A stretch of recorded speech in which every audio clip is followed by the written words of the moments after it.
आप सभी को मेरा प्रणाम। आज की कहानी है क्रोध के ऊपर। क्रोध का मतलब क्या होता है? गुस्सा।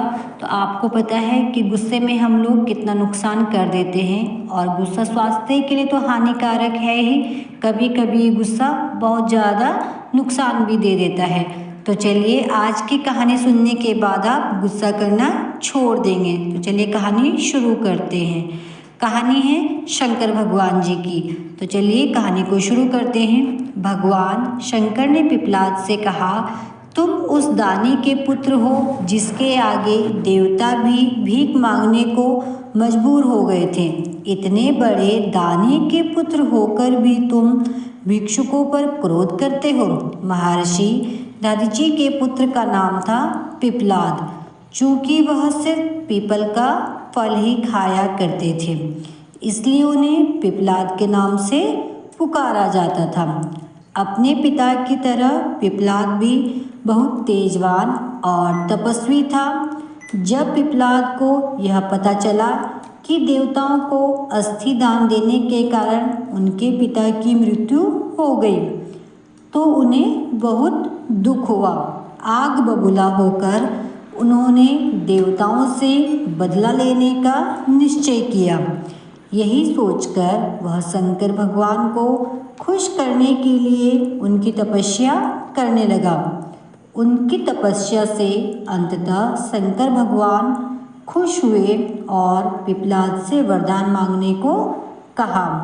पिपलाद ने भगवान से प्रार्थना की, हे आशुतोष, मुझे ऐसी शक्ति दो जिससे मैं देवताओं से अपने पिता की मृत्यु का बदला ले सकूं। भगवान शंकर तथास्तु कहकर अंतर्ध्यान हो गए। उनके अंतर्ध्यान होने के तुरंत बाद वहां एक काली कलूटी लाल लाल आंखों वाली राक्षसी प्रकट हुई। उसने पिपलाद से पूछा, स्वामी आज्ञा दीजिए, मुझे क्या करना है? पिपलाद ने गुस्से में कहा, सभी देवताओं को मार डालो। आदेश मिलते ही राक्षसी पिपलाद की तरफ झपट पड़ी।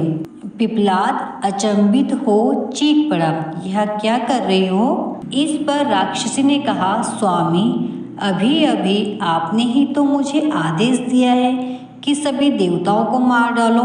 मुझे तो सृष्टि के हर कण में किसी न किसी का वास नजर आता है।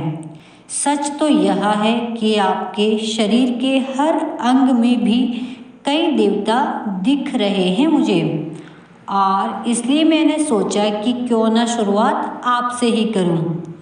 पिपलाद भयभीत हो उठे। उन्होंने फिर से शंकर भगवान की तपस्या की।